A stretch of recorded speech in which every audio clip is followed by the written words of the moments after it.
Welcome back, lunatics, to Chapter 3 Watson. You lost your temper, Allman had said.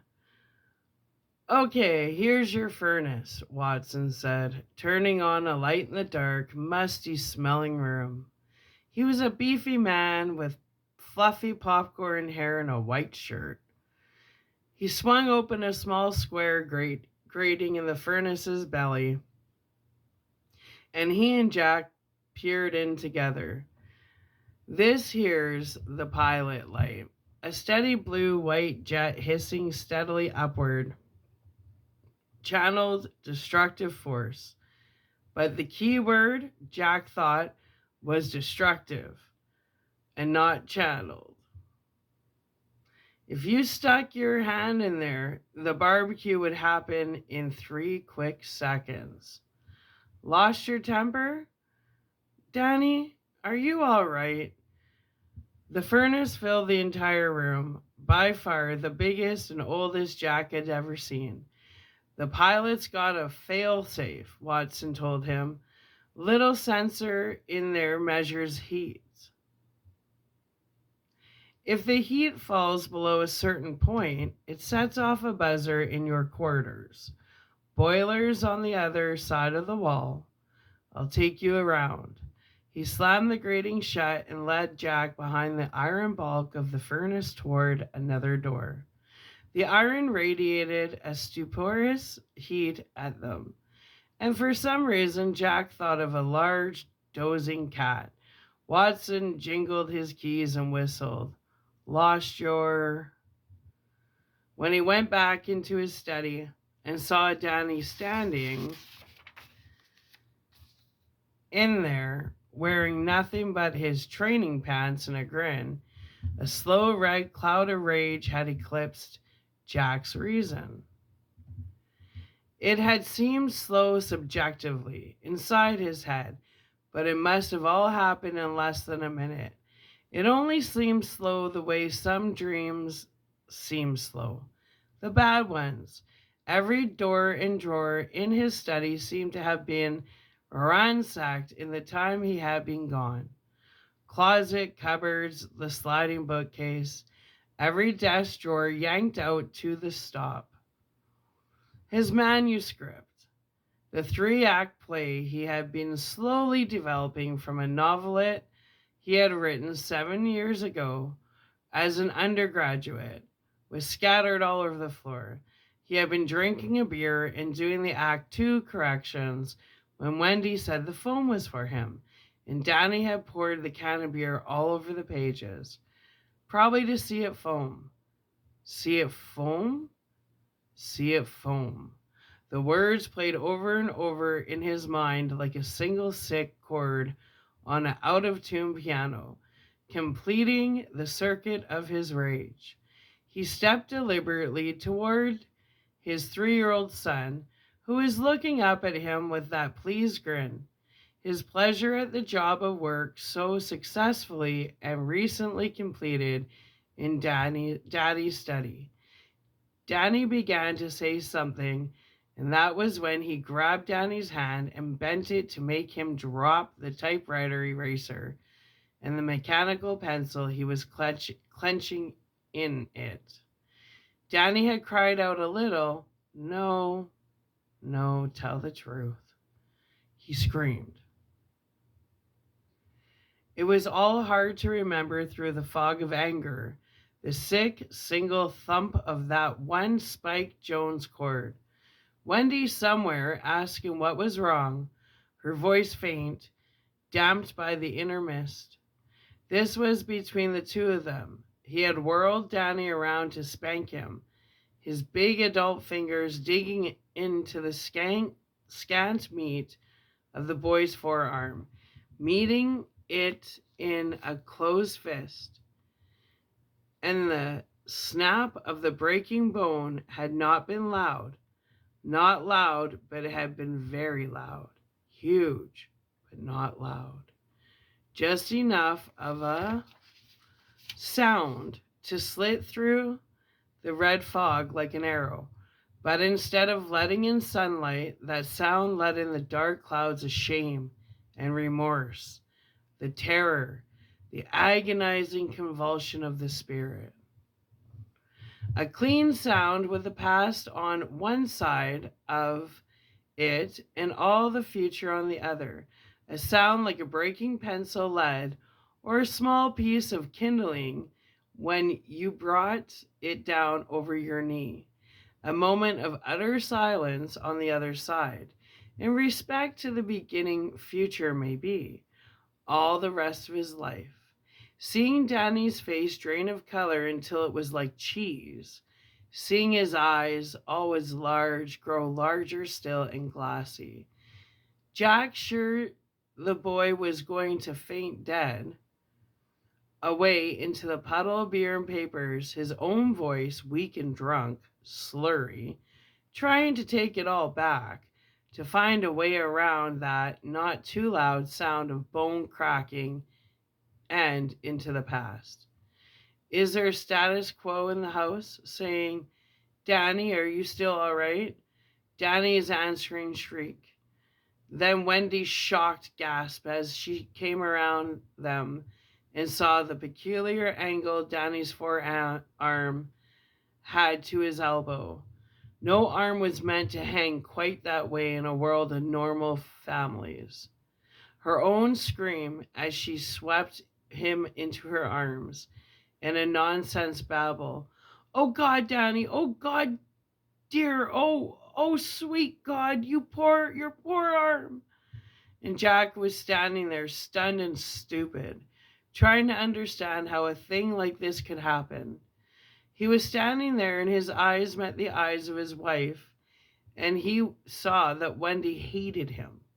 It did not occur to him what the hate might mean in practical terms. It was only later he realized she might have left him that night, gone to a motel, gotten a divorce lawyer in the morning, or called the police. He saw only that his wife hated him, and he felt staggered by it, all alone. He felt awful.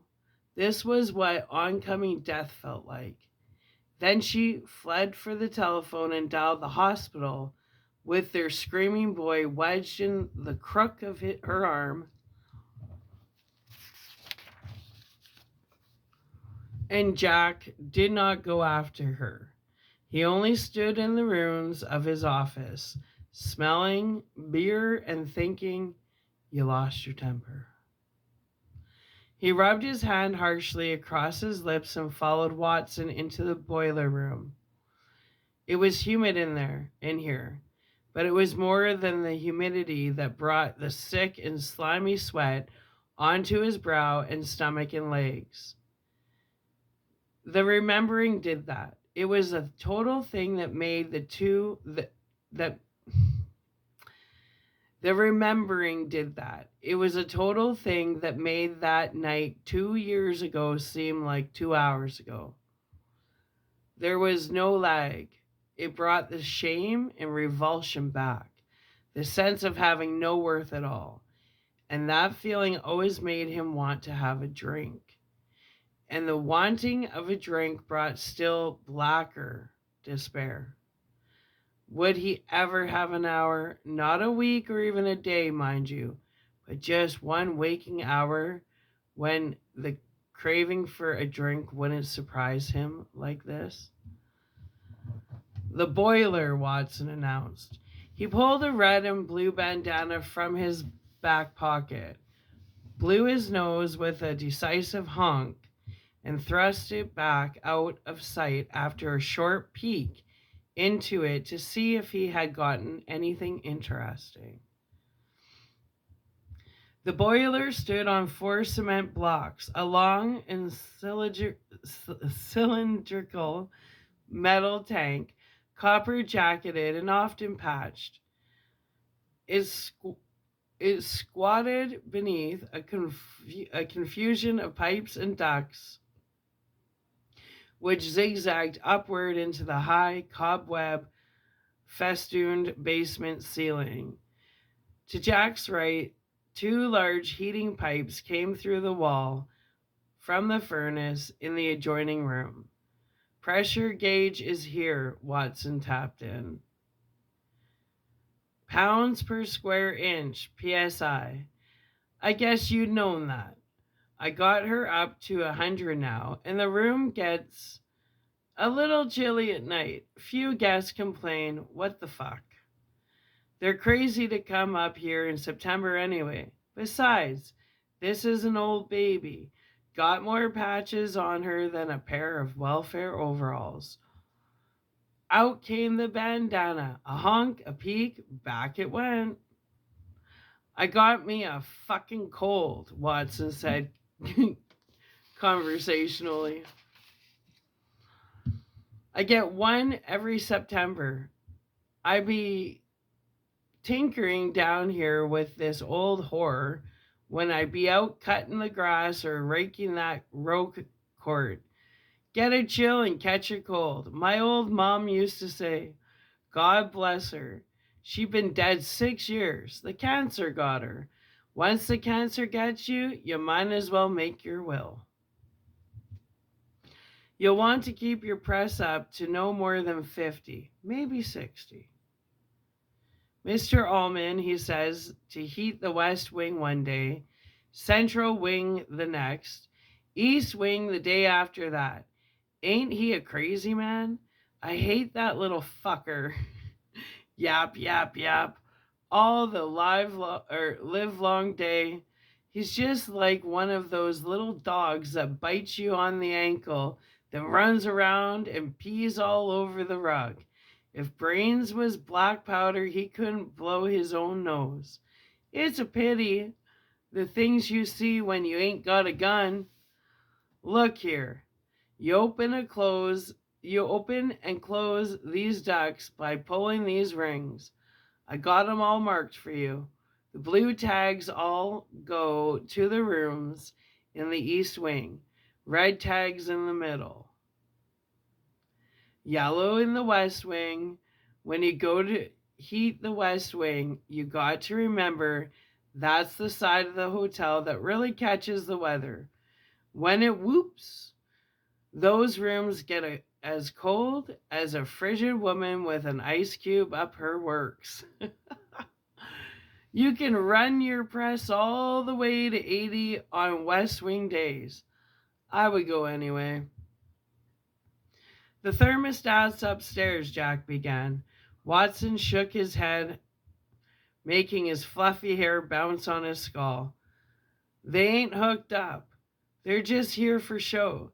Some of these people from California, they don't think things is right unless they got it hot enough to grow a palm tree in their fucking bedroom.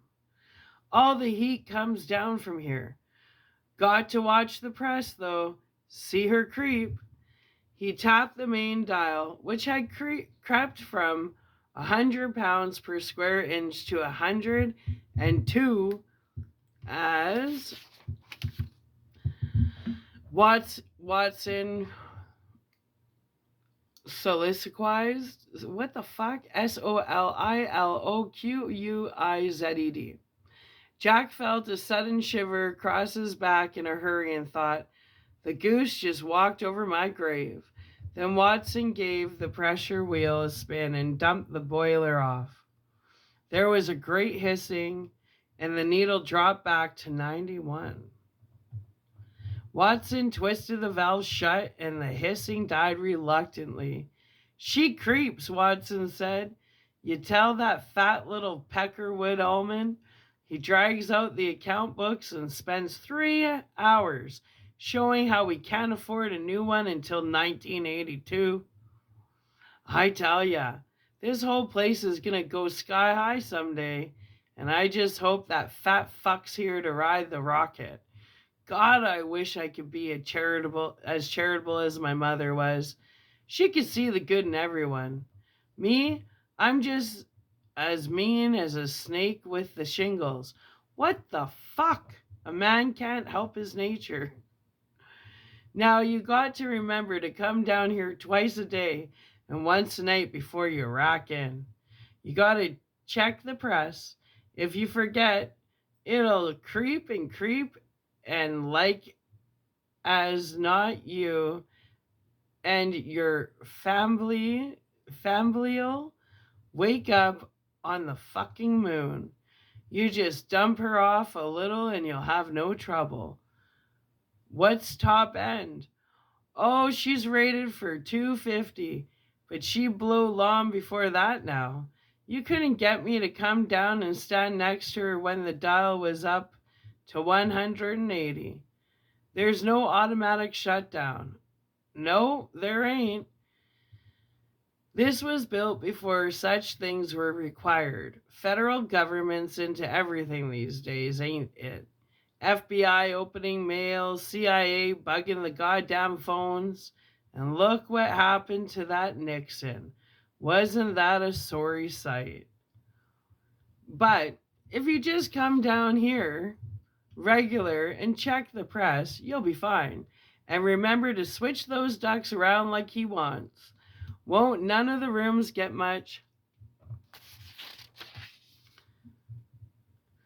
above 45 unless we have an amazing warm winter, and you'll have your own apartment just as warm as you like it. What about the plumbing? Okay, I was just getting to that. Over here through this arch. They walked into a long rectangular room that seemed to stretch for miles. Watson pulled a cord and a single 75-watt bulb cast a sickish, swinging glow over the area they were standing in. Straight ahead was the bottom of the elevator shaft. Heavy grease cables descending to pulleys 20 feet in diameter and a huge grease-clogged motor. Newspapers were everywhere, bundled and banded and boxed. Other cartons were marked records or invoices or receipts. Save. The smell was yellow and moldy. Some of the cartons were falling apart, spilling yellow flimsy sheets that might have been 20 years old out onto the floor. Jack stared around, fascinated. The Overlook's entire history might be here, buried in these rotten cartons. That elevator's a bitch to keep running, Watson said, jerking his thumb at it. I know Allman's buying the state elevator inspector a few fancy dinners to keep the repairman away from that fucker. Now, here's your central plumbing core. In front of them, 5 large pipes, each of them wrapped in insulation and cinched with steel bands, rose into the shadows and out of sight. Watson pointed to a cobwebby shelf beside the utility shaft. There were a number of greasy rags on it and a loose-leafed binder. That there is all your plumbing schematics, he said. I don't think you'll have any trouble with leaks. Never has been, but sometimes the pipes freeze up. Only way to stop that is to run the faucets a little bit during the nights. But there's over 400 taps in that fucking palace. That fat fairy upstairs would scream all the way to Denver when he saw the water bill. Ain't that right? I'd say that's a remarkably astute analysis. Watson looked at him admiringly. Say, you really are a college fellow, aren't you? Talk just like a book. I admire that, as long as the fella ain't one of those fairy boys. Lots of 'em here. You know who stirred up all those college riots a few years ago? The homosexuals. That's who. They get frustrated and have to cut loose. Coming out of the closet, they call it. Holy shit. I don't know what the world's coming to.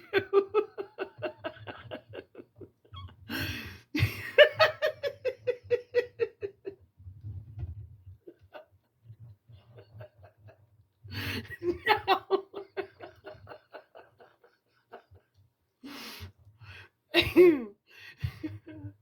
Now, if she freezes, she most likely gonna freeze right up in this shaft.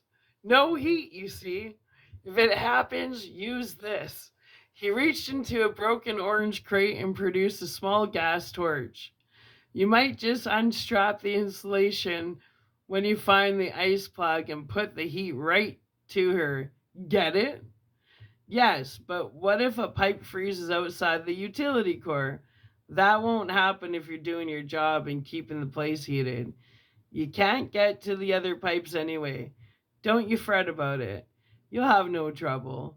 Beastly place down here. Cobwebby. Gives me the horrors, it does. Allman said the first winter caretaker killed his family and himself. Yeah, that guy Grady. He was a bad actor. I knew the minute I saw him. Always grinning like an egg sucked dog. That was when they were just starting out here, and that fat fuck Allman, he would have hired the Boston Strangler if he'd worked for minimum wage. Was a ranger from the national park that found him. The phone was out, all of them up in the west wing on the third floor. Froze solid. Too bad about the little girls. 8 and 6 they was. Cute and well, yeah, cute as cut buttons. Oh, that was a hell of a mess. The Allman, he manages some honky tonky resort place down in Florida in the off season. And he caught a plane up to Denver and hired a sleigh to take him up here from Sidewinder because the roads were closed. A sleigh? Can you believe that? He about split a gut trying to keep it out of the papers. Did pretty well. I gotta give him that. There was an item in the Denver Post, and of course, the obituary in that pissant little rag they have down in Estes Park. But that was just about all. Pretty good considering the reputation this place has got. I expected some reporter would dig it all up again and just sort of put Grady in it as an excuse to rake over the scandals. What scandals? Watson shrugged. Any big hotels have got scandals, he said. Just like every big hotel has got a ghost. Why? Hell, people come and go. Sometimes one of them will pop off in his room, heart attack or stroke or something like that. Hotels are superstitious places. No 13th floor or room 13, no mirrors on the back of the door you come in through, stuff like that. Why? We lost a lady just this last July. Allman had to take care of that. And you can bet your ass he did. That's what they pay him $22,000 a season for. And as much as I dislike that little prick, he earns it. It's like some people just come here to throw up and they hire a guy like Allman to clean up the messes. Here's this woman, must be 60 fucking years old, my age. And her hair's dyed just as red as a horror's stoplight. Tits sagging just about down to her belly button.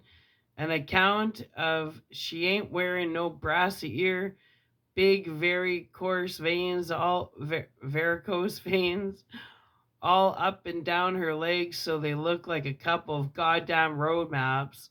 The jewels dripping off her neck and arms and hanging out her ears.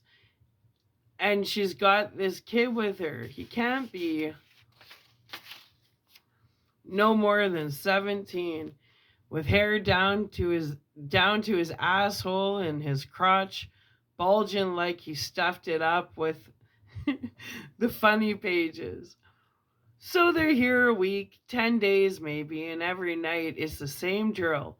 Down in the Colorado lounge for 5 or 7, her sucking up Singapore slings like they're gonna outlaw him tomorrow, and him with just one bottle of Olympia, sucking it, making it last.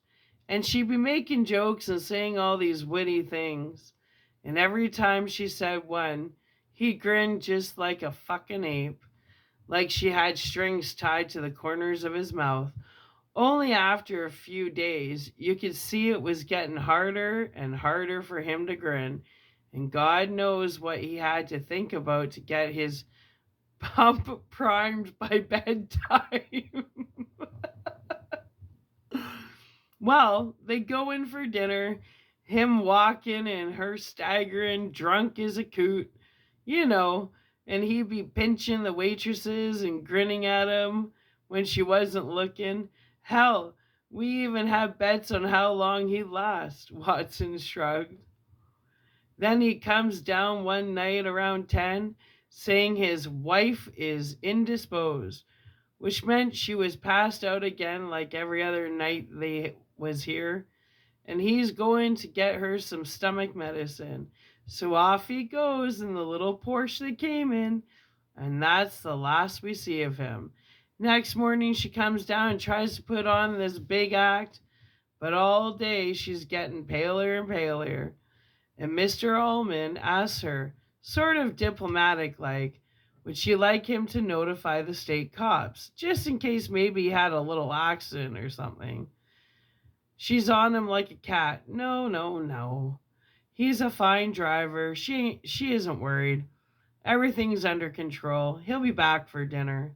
So that afternoon, she steps into the Colorado around 3 and never has no dinner at all. She goes up to her room around 10:30, and that's the last time anyone saw her alive. What happened? County coroner said she took about 30 sleeping pills on top of all the booze. Her husband showed up the next day, some big shot lawyer from New York. He gave old Allman 4 different shades of holy hell.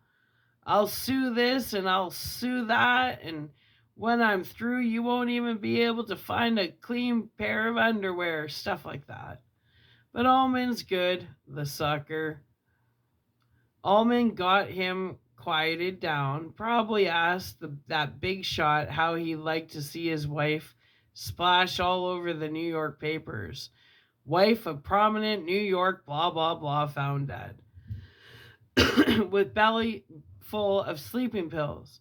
After playing hide the salami with a kid young enough to be her grandson. The state cops found the portion back of this all-night burger joint down in Lyons, and Allman pulled a few strings to get it released to that lawyer. Then both of them ganged up on old Archer Houghton, which is the county coroner, and got him to change the verdict to accidental death, heart attack. Now, old Archer's driving a Chrysler. I don't begrudge him. A man's got to take it where he finds it, especially when he starts getting along in the years. Out came the bandana, honk peak out of sight. So what happens? About a week later, that stupid cunt of chambermaid, Dolores Vickery by name, she gives out with a hell of a shriek while she's making up the room where those two stayed, and she faints dead away. When she comes to, she says she's seen the dead woman in the bathtub, laying naked in the tub. Her face was all purple and poofy, she says, and she was grinning at me. So Allman gave her 2 weeks worth of walking papers and told her to get lost. I figure there's maybe 40, 50 people died in this hotel since my grandfather opened it for business in 1910.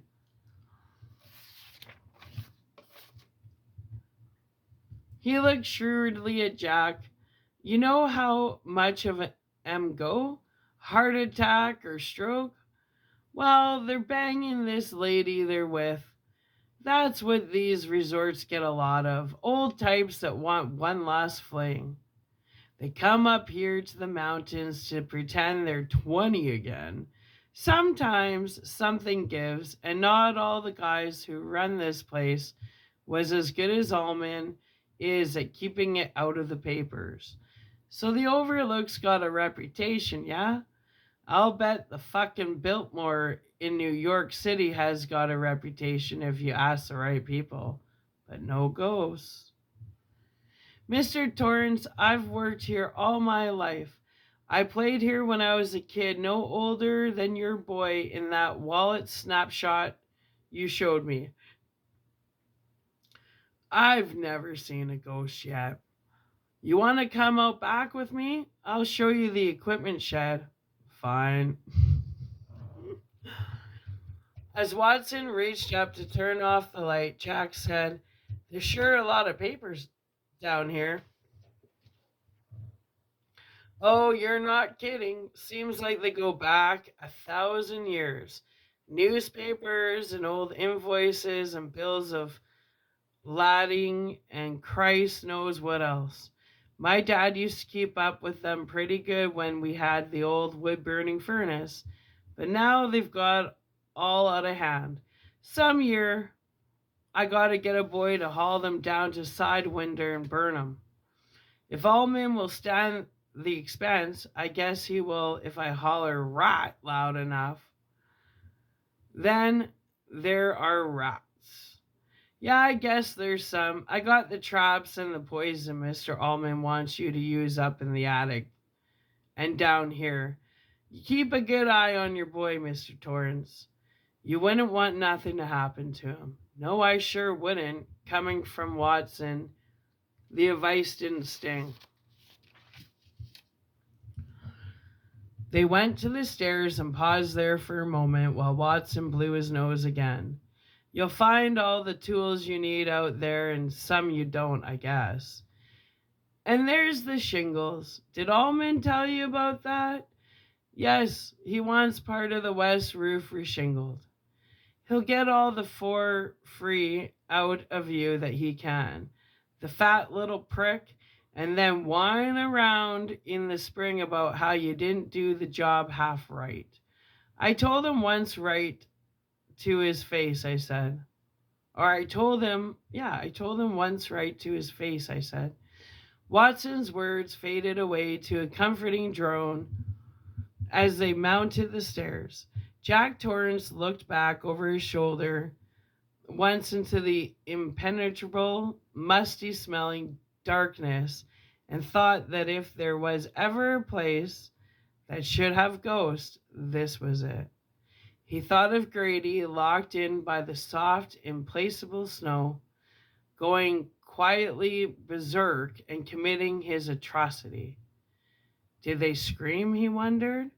Poor Grady, feeling it close in on him more every day and knowing at last that for him spring would never come. He shouldn't have been here, and he shouldn't have lost his temper. As he followed Watson through the door, the words echoed back to him like a knell, accompanied by a sharp snap, like a breaking pencil lead. Dear God, he could use a drink or 1,000 of them.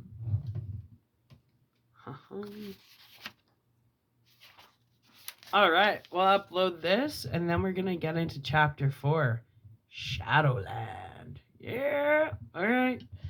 Come back, you little lunatics. Loony, loony, loony. Don't we love the full moon energy? Yeah.